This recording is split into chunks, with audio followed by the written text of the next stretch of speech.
Hello, you're listening to the podcast called What No One Knows. I'm your host, Lisa Marie Garcia. Please join us as I talk with some of the most important influencers, from entrepreneurs to C-suites to founders to venture capitalists. You will want to know their answer to the question, what no one knows. Thank you for joining. Okay. Hello, this is Lisa Marie Garcia, and I am so excited for you to listen to another episode of our podcast called What No One Knows. So I know you've already heard the intro, so you know where that title came from. And this is a resurrected podcast because we have recorded this many years ago and had many guests answering the question, what no one knows.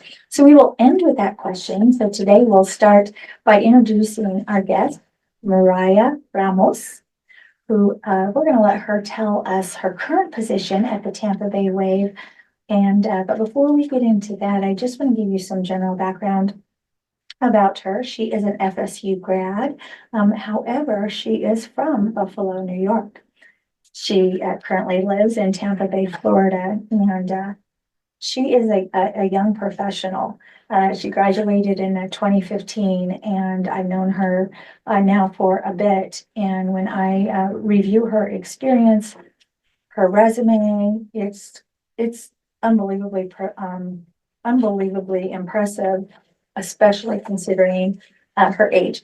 So we're going to talk about her positions with her. So I'm not going to read the big bio, and I really want to dig into who she is so you can all understand that. So welcome, Mariah, and please tell us what your position is since 2022 with the Tampa Bay Wave. Okay, Liza, thank you so much for having me. I'm so excited to be here, very excited to just share some life lessons and experiences and hopefully bring some value to your audience.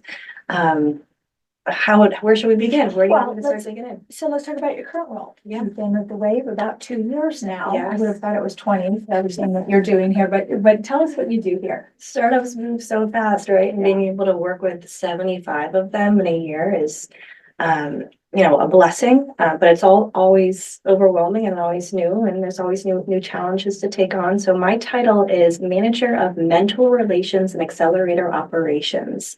My joke is to say that 10 times fast. It's a tongue twister for sure. But what that means is I work with over 530 companies in our portfolio that are between pre-seed to Series A, Series B stage, and I help them overcome problems, challenges, and issues that they're having within their startup by identifying what those problems are, reviewing how they align with KPIs, and then finding mentors in our network who are subject matter experts. They're the best of the best at what they do. They are experts at working with startups, and they're globally dispersed. So they do everything from back office tasks. So think about legal, accounting, financial modeling, HR issues, to things like understanding what your go-to-market strategy is, building your marketing strategy, your sales strategy, product, Getting in period. front of investors, Exactly, preparing your investor pitch, relations. all of the Yes. marketing, digital marketing, social media, which I see that in your background. Yes. The list goes on and on. Most entrepreneurs and founders know of it or become aware of it when they're having issues in that area. Exactly. Right. You don't know stuff. That's And right. These mentors jump in and they serve as extensions of the team, and they work for free, which is really helpful when companies have limited runway and operational expenses that are beyond what they can afford. So they're truly life-saving at times. It's awesome what you do, and you're very much that point of contact from my experience with the way that everyone's like, go to Mariah, and you have the answers or the direction. So we're gonna come back towards the end of the podcast and talk a little bit more about the amazing numbers and effect that the waves had. But I want to talk about, I noticed there's a part in your resume where you have volunteerism, and you talk about you've done a lot of philanthropy work in your young career, and even before and during college and then after. And one thing I noticed is you have a couple positions where you're a judge of. And we talked about briefly that we're part of it. What did you call it here? It's the discovery, or when cohorts come to apply to be part of the wave. What is it called? We do a due diligence process. Due diligence An process. advisory board. Yeah, advisory board, Yes. vetting. And I thought I wanted to ask you, as you've been in these roles and in the current role, what is it that you are looking for when you're vetting, when you're judging a quality or characteristic? And then on the other side, what is it that you kind of get the warning, feeling, or the big red light of, oh, I'm not sure that that's the right characteristic for this. So Yeah. kind of share that. So we have a formula that we use, and again, we have an advisory board committee of about 5 or 6 different members that have 20, 30 years of experience investing in startups and growing them from the inside and out, right? So their expertise is really impactful and necessary. And we have about 10 questions that we look for, and they all start with T's, and there's a nice analogy that we use, but just to keep it simple, the 2 things that I look for particularly is team. Are you full-time? Are you fully invested? Do you understand the vision? Are you all aligned on the mission? And then do you have a diversity of skills? So we don't want 3 members of a team that are all experts in sales, because they're naturally going to bump heads, right? Builders, branders, and then someone that's going to lead from a CEO standpoint, which means building the team and finding the capital to make sure that you can continue running the company. What is that red flag characteristic, or what is that warning? I've seen it before and it was a failure, or really wasn't the right characteristic to have. I think it's a double-edged sword between experience and ego. The most successful founders are the ones who have lived multiple lives, and maybe they're serial entrepreneurs, or they've worked at a corporate for 20 years instead of McKinsey. But they understand the balance between adaptivity, there we go, being flexible and being transparent, but also being able to be sound in their decisions and their intuition. But I think a lot of the times the ego kind of comes in a little bit too hot, and founders are afraid to give away equity, or to bring on other team members, or to hire other people because they think that they know everything. And that's not how you grow a innovation-driven enterprise that's going to be the next unicorn. 100%. I mean, that's a very strong 3-letter word, right? Ego. Yes. And there's a lot, and it's important. You have to have some of that, and you have to have a strong, you have to have the good parts of ego, right? You got to believe in yourself, believe in your team, believe in your mission, be like focused, laser focused. And that is a lot of ego, but then there's the bad side that can completely corrupt all that, in my opinion, 1000%. and make it hard. I love that. It's persistence versus adaptivity, right? Yeah, coachability. Yeah. It's I have a rock in my office. It's coachability. I mean, that's forever, for your whole life. But that's about me. The product market fit, I would say, is the second, because Nice. you don't even need to build a product, right? You just have to understand your customer. So I would say that's the second thing that we look for. Very good. Sell the customer, 100%. All right. So another thing about you. So, as I mentioned at the beginning of this conversation, that is just quite impressive of what you've done I think it's a very short time since you've been out of college, and some of the places that you worked. I mean, we might even dig into your time at MIT and what you've done in your whole life. What occurs to me is that you have hit the ground running from the time that you graduated, even before, even in college, to be in the position that you have today and the other positions. I mean, talk to me about that driving you and why that was important to you and how that came to be, please. Yeah, and I think that ties into what I'm doing here at Tampa Bay Wave and why it means so much to me and our founder and CEO, Linda Olson, is when I graduated from Florida State in 2015, Instagram was just coming out. But all of my friends were moving to San Francisco or Boston or New York City because it felt like that's where the opportunity was. If you wanted to get into tech, if you wanted to do something outside of hospitality or tourism or the medical field, which it's extremely prestigious and we need our healthcare workers, you had to move to the Northeast or move to California, right? So I had something in me, a drive in me that wanted to do something more and that wanted to change the world. And I felt like I wasn't able to do that with what I had seen in Florida. at the time. Maybe some of it was ignorance, maybe some of it was being young, but I just wanted to get out of my bubble. So I moved to Boston with a hope and a dream and a prayer, and lived with a good friend who was in my sorority at the time. And it was truly a blessing to get the job at MIT's Martin Trust Center. I didn't know anything about entrepreneurship, but I knew about education because my mom is a PhD and a research professor. So I know that there's a lot of security in academia. So when I first took the job, I thought, oh, great, I got a job at MIT. Little did I know I was going to fall in love with entrepreneurship by learning from 17, 18, 19-year-old students who were changing the world. So yeah, I caught on fire there, and I was able to work with leaders like Lori Stack, who built LaunchX and scaled it. Her predecessor, Marty Culpepper, who was the maker czar of the makerspace at MIT, was able to learn from them, learn about entrepreneurship education, how to start a company from the ground up, why MVPs matter, why product market fit matters. And then we scaled that program from MIT, from a 6-week summer program, to University of Pennsylvania and Northwestern and University of Chicago, and then further scaled that to an online program. That way we can make entrepreneurship education accessible to any student, anytime, anywhere, to truly try to change and reform the education system. What a great experience and what great accomplishments.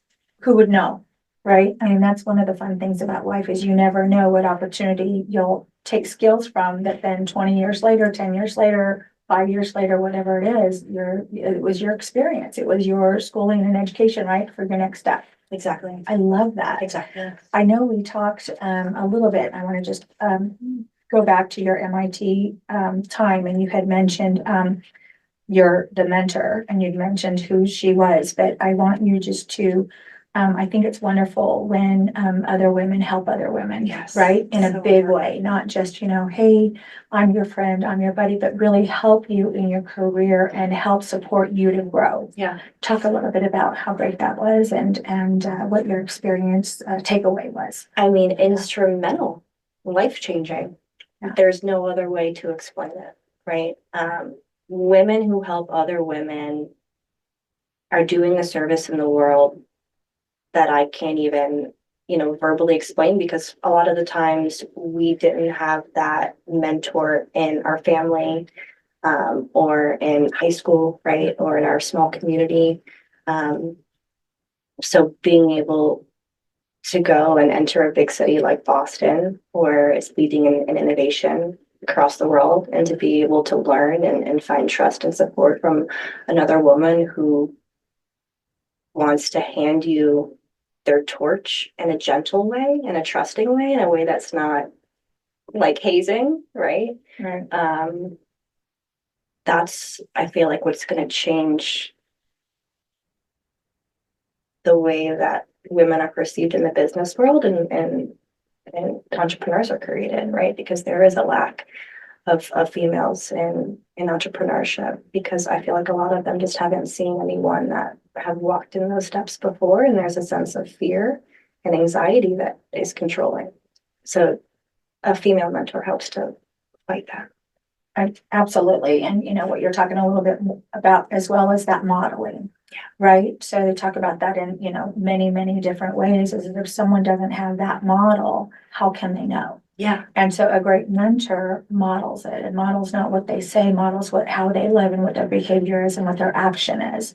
The other thing is, I was thinking about when you were talking is, I don't know her a lot, Linda Olson, but I can imagine. Yeah. She is that characteristic, and who she is as the president and CEO of the Tampa Bay Wave and the founder, Yes. right? Yes. So that's very fortunate that you landed here. I also, as we shared, I was very fortunate before there was even anything called a mentor in my young professional life, my first job with IBM.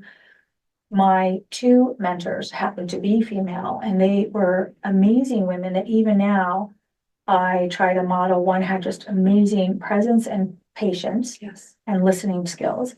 And the other taught me the importance, right, as this young, fiery engineer that I was, taught me the importance of not acting on my emotion, whether it was positive or negative, period. And actually the story that I have in my book, I'll just share this and then we'll move on, is that I was very upset at some technician, and I'm sure, and of course I thought I was right, and I might have been right, but that wasn't the point. She made me get out of the office building, and we were downtown Seattle, to go to the parking lot, get in my car and drive around the block to teach me that, no, we're not handling it now, calm yourself down. Yes. Best lesson ever. Yes. I was like 25. Yes. Yeah. And right? there's two things about that. That's not just a professional lesson, that's a personal It is a lesson. personal lesson. You get home and you're frustrated. You don't want to bring that into your house. 1000%. And then secondary to that, I think a lot of times no one teaches us that the thoughts that we have in our mind, not all of them are real or right. And it's Right. okay to just let them sit for a second. That's right. And call it seed. Yeah. Let it seed. Mm. And it is, and they might not be right. It's our perspective, from our viewpoint. And you know what? We don't have all the facts, Yeah. even though sometimes we think we do. But Yeah. thank you for sharing that, because I it's important. And I've definitely met some wonderful professional women that are jealous because they never had a great woman mentor. Yeah. You know, and it's kind of the look of the draw, kind of like your parents. You know, Yeah. did you happen to be born into a great, parent family, or did that not happen for you? I think before we move on, Yeah. I think for anyone that needs to hear this, I think mentorship should be something that you seek after, just like you seek for a partner or seek for a best friend. As a woman, you should seek for a mentor, and not just one mentor, seek multiple mentors, because one mentor is not going to necessarily be able to help you understand how to be the best. And again, I'm just using examples here, wife in a marriage, or product engineer, or salesperson, or help with an HR situation. But you should have 4 or 5 different mentors in your life that serve as guides for you to almost look at. And when you're in a tough situation, you close your eyes and you say, how would Liza react in that Great situation or whatever that you're being put in. So Great advice, 100%. All right, so let me ask you a question that's it seems to come up quite a bit in my life, and that is, given your experience, what do you think is a factor or characteristic of a successful professional, or a successful founder, successful board member, that you think that only experience has taught them? ooh, this is good. And I seem to not be able to answer any questions with this one answer, so I'll give you 2. The first is a soft skill. So that's just being able to listen. I think a really good founder or leader talks last. I know that advice is given very often, but we have 2 ears and 1 mouth for a reason. Your job as a leader is to bring really, really smart people to the table that are smarter than you, that have skills that you don't have, and to hear them. And then you as a leader, after you make sure that they know that they're heard, to make the best decision based off of your business and your intuition. But I think the best leaders listen intuitively and thoroughly, and make it a point that others know that they are being heard, even if their decision isn't being followed through. And then secondary to that is a focus on sales. Sales rules all. You need to know your numbers front, back, side to side. You're the expert of them. Don't trust your accountant. Don't trust your CFO. That's good. There's a lot of wisdom there for sure. And any founder or business owner of many years has the stories that prove what you said, especially about the finances and, cash is king and not trusting. I have all those stories, good and bad. But yeah, the active listening is absolutely a skill that I think is learned. There's not a lot of young people that come right with that. So I agree, that's something you learn in experience. And you learn that if you aren't an active listener, then you might be making assumptions that are completely wrong, that take you down the total wrong road. And then you're like, oh gosh, if I had really taken the time to really listen and dig in and understand more, I would have saved myself a couple months and a lot of heartache. So 1,000%. right? And you're living in the Taylor Swift song, like it's you, right? It's you. It's not everyone else around you. It's kind of your reactivity or your assumption. So funny. Are you a Swiftie? I am. I mean, yeah, I get it. No, I have a 17-year-old Swiftie, and now my 19-year-old. I had it on a Bluetooth at home. She's home for college, and I'm like, hold it. Isn't that a Swiftie? And she's like, yeah, she loves it. So I guess we're all Swifties in this world. Good for her. Yeah. She's a smart businesswoman for sure. All right. So what I'd like to talk about is, so you came to the Wave 2022, and you've been roughly here for 2 years. What have you seen in change in just the 2 years you've been at the Wave? Just kind of talk and share with that, because I've seen like a ton of change, and I'm not even a person in the Wave. I'm just seeing it from afar. And we're so grateful to have you as a mentor. And it's mentors that, like you, that allow us to grow and scale at the rapid pace and speed that we are. So I just want to say thank you before I begin. Yeah, it's fine. I think the people on our team allow us to scale as quickly as we have been because the program itself is built by founders for founders. So all of us have experience as a chief growth officer, or I founded my own marketing consulting agency. Dr. Manassi, when he was brought in roughly 8 years ago, he became a catalyst. And he really turned and shaped this initiative from something that is a community group to an incubator to now a high growth accelerator for companies that are going to their Series A round. So I think the maturity of the founders and the companies that we're recruiting has advanced and has changed rapidly since I was brought on.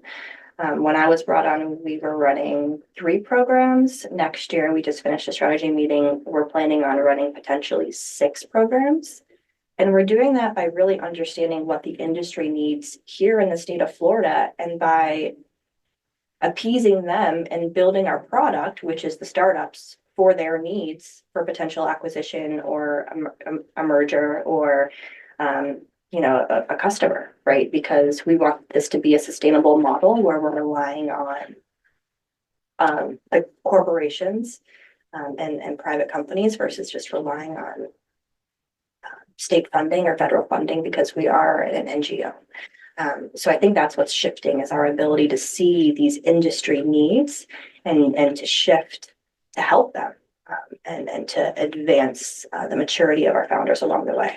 Well, and name some of the programs just so the listeners can get an idea, right? Yeah. So like some of the cohort, groups. Yes. So chronologically, we started with cyber and we just finished that. So cyber tech, cybersecurity solutions. Second is tech diversity. So 51% or more ownership by anyone from an underrepresented background. So think women, veterans, LGBTQ plus. The third that we're about to launch is our premier health tech program. So that's in collaborations with USF CAMELS, which is the Center for Advanced Medicine and Simulation. Then we're going to be launching FinTech, which happens out in USF's Business School in St. Pete. And then we have a potential Blue Tech and another Latin Tech program on the horizon. So running full speed ahead. And again, I think because we've been able to build our team so strategically, we're able to scale a nonprofit the same way a startup would scale. You guys are rock stars. And I think you remember I had a tech company for 18 years back in Seattle. And one of the key things I used to say is what our success was, which was completely different than what I'm doing now, but it was because we were agile. Yeah. And we were always changing and doing that no matter what. And that's what I see in you guys. I'm like, oh my gosh, doubling in less than 2 years, the number of cohort groups, programs, right? Just in less than 2 years. Yeah. Oh, okay, we'll do it. You guys are great. You guys are wonderful. For many reasons. So talk about a little bit more about the numbers. I definitely want to tell people about that with your, in 10 years, what we have $920 million you've brought in 10 years in Tampa Bay, behind the Tampa Bay Wave. And then you've got some other, tell us a couple other rock star numbers to be proud of. It's wild. And what I want a lot of people to take away from this is that it's not just a nonprofit that's helping startups. We're creating real economic growth and changing the way that people perceive Florida from, again, just being a state that you go to Disney World at or your parents retire at, right, to being a state that's filled with innovative technology solutions, and the most innovative people are moving there for that. So 542 companies total, 954 million raised cumulatively.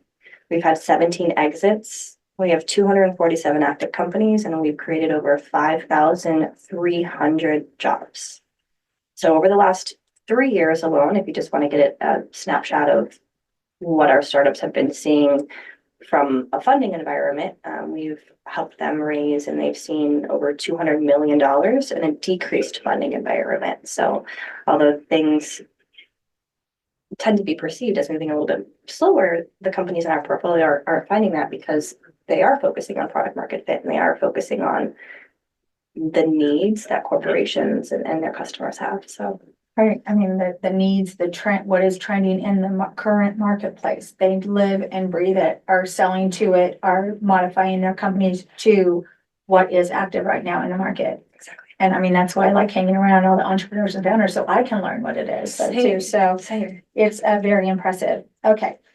Well, we are at the end here of our podcast, so I'm gonna ask you that key question. So the key question is, can you share something that no one knows? Now, the caveat is one human being can know this. So if you told one human, that's okay, but I really want you to dig into what no one knows and share that, if you would, on our show.